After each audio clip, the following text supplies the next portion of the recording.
अस्सलाम वालेकुम। मैं डॉक्टर मुशीबुल हसन और आप लोगों को खुशामदीद कहता हूँ अपने इस यूट्यूब के चैनल पर। आज इस वीडियो के अंदर हम डिस्कस करेंगे गर्मियों के मौसम में जब लो ब्लड प्रेशर की प्रॉब्लम स्टार्ट हो जाए। लो ब्लड प्रेशर को मेडिकल टर्म में हाइपोटेंशन कहते हैं। अब गर्मियों के मौसम में जब लो ब्लड प्रेशर की प्रॉब्लम स्टार्ट हो जाए तो आया इससे किस तरह से निपटा जाए या कौन सी चीज़ें वक्ती तौर पर इस्तेमाल की जाएं जिससे जो ब्लड प्रेशर काफ़ी ज़्यादा लो हुआ हो वो नॉर्मलाइज हो सके।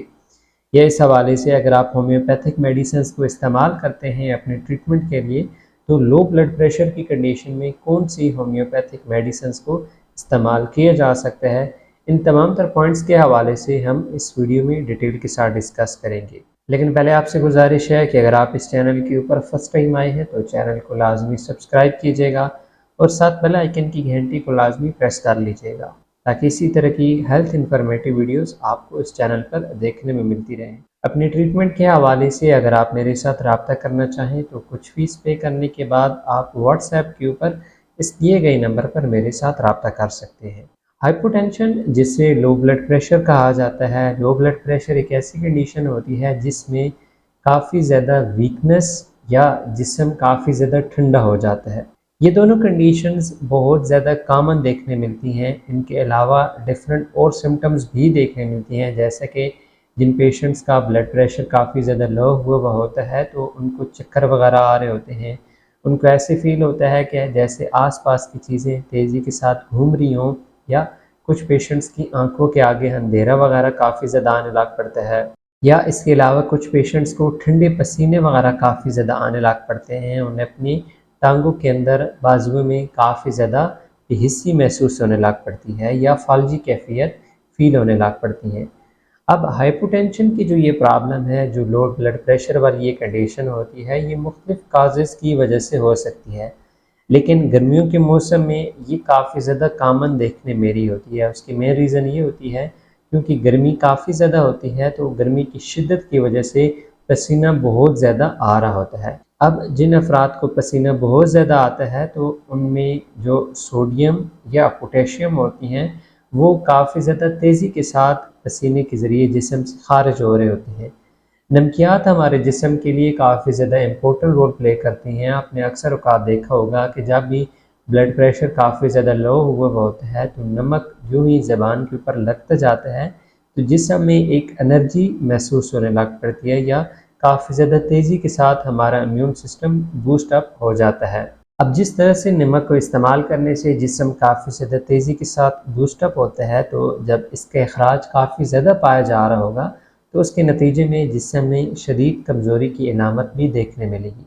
हाइपोटेंशन क्योंकि एक नेचुरल फैक्टर है तो इसकी 3 मेजर काजेज़ समझी जाती हैं, जिसमें नंबर 1 पे डिहाइड्रेशन, जिसमें जिस्म के अंदर पानी की कमी हो जाती है। जैसे कि हम ज़िक्र कर रहे हैं कि पसीना वगैरह जब बहुत ज़्यादा आता है, नमकियात की कमी हो जाती है तो इसी को ही डिहाइड्रेशन कहा जाता है।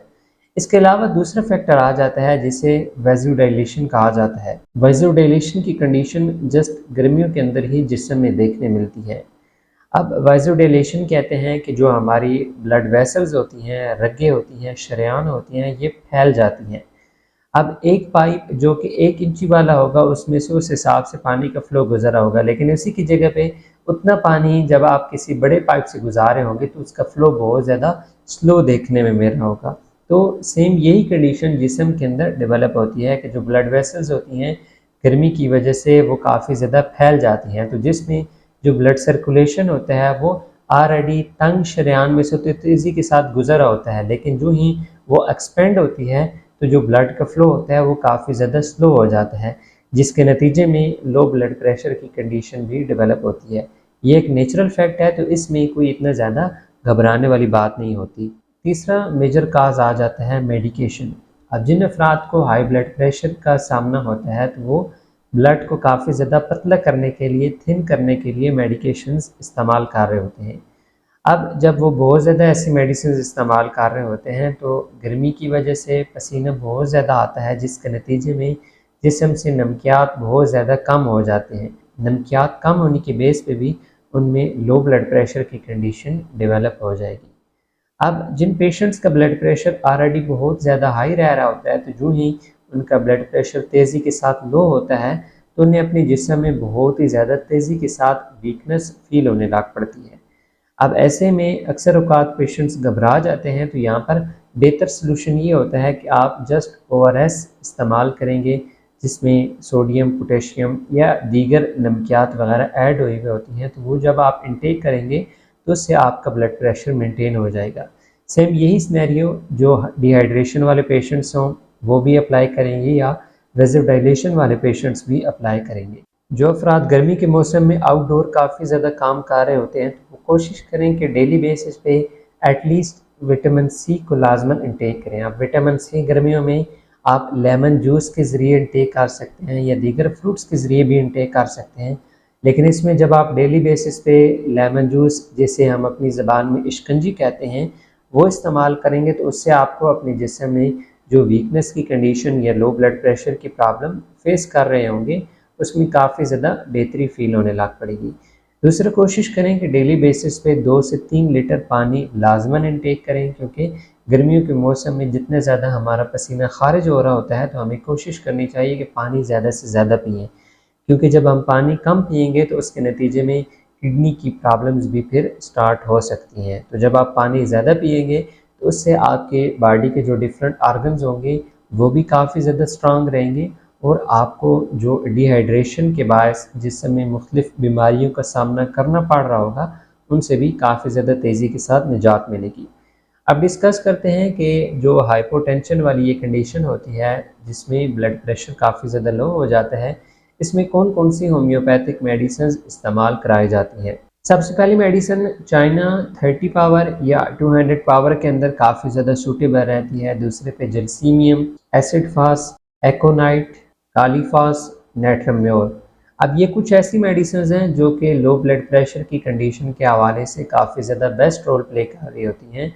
ये इसके अलावा कुछ इम्पोर्टेंट और मेडिसिन भी हैं जो मैं आपके साथ शेयर कर देता हूँ, जिसमें जिनसिंग, अल्फाल्फा या एवनेस्टैवा, ये तीनों मेडिसिन की कम्बिनेशन आप क्यू पावर के अंदर इस्तेमाल करते रहा करें, ख़ुसूसन गर्मियों के मौसम में। तो जिन अफराद को लो ब्लड प्रेशर की प्रॉब्लम काफ़ी ज़्यादा रहती हो, स्पेशली बड़ी एज में, तो उनमें ये कंडीशन फिर काफ़ी ज़्यादा तेज़ी के साथ बेहतर हो जाती है। अब आप लोगों का क्वेश्चन होगा कि इन मेडिसिन को इस्तेमाल कैसे करना है, तो यहाँ पर मेरा मशवरा आपको यही होगा कि आपके अपने एरिया में जो होम्योपैथिक डॉक्टर हों उनके साथ लाजमन मशवरा करें, उनकी कंसल्टेशन की बेस पे आप मेडिसिन को यूज़ करें तो आपके लिए काफ़ी ज़्यादा फ़ायदेमंद रहेगा। अब जस्ट ऐसी कंडीशन में आप जलसीमियम, एसिड फास और कालीफास, इन तीनों मेडिसिन को 30 या 200 पोटेंसी में इस्तेमाल कर लिया करें, या ये ड्राफ्ट्स आप अपने पास रख सकते हैं। जब भी लो ब्लड प्रेशर की कंडीशन डेवलप हो तो 1 गिलास पानी में इन तीनों मेडिसिन के आप 5 ड्रॉप डालकर 1 घंटे के वक्फे से 3 टाइम अप्लाई कर सकते हैं, या जब कंडीशन बेटर महसूस हो तो फिर मेडिसिन को स्टॉप कर दें। अब बड़ी उम्र के अफराद में जब ब्लड प्रेशर लो रहने की कैफियत काफ़ी ज़्यादा पाई जा रही हो तो वहाँ पे फिर आप उन्हें एवनेस्टैवा, अल्फाल्फा, जिनसिंग, ये मेडिसिन तीनों क्यू पावर में इस्तेमाल कराएं। 1 गिलास पानी में इनके 10 ड्रॉप तीनों मेडिसिन के डाल के 3 टाइम खाने के बाद सुबह, दोपहर, शाम लाजमन अप्लाई कराया करें। जब उनका ब्लड प्रेशर आपको नॉर्मल फील हो तो फिर बंदा 1 दिन या 2 दिन के वक्फे से इन मेडिसिन को इस्तेमाल कराता है। उम्मीद है आज की वीडियो आप लोगों को काफ़ी ज़्यादा पसंद आई होगी। कोई भी क्वेश्चन हुआ इस मेडिसिन के हवाले से या इस कंडीशन के हवाले से तो आप कमेंट्स के अंदर पूछ सकते हैं। अपने ट्रीटमेंट के हवाले से अगर आप मेरे साथ रब्ता करना चाहें तो कुछ फीस पे करने के बाद आप व्हाट्सएप के ऊपर इस दिए गए नंबर पर मेरे साथ रब्ता कर सकते हैं। मिलते हैं फिर नेक्स्ट वीडियो में, तब तक के लिए फ़ी अमान अल्लाह।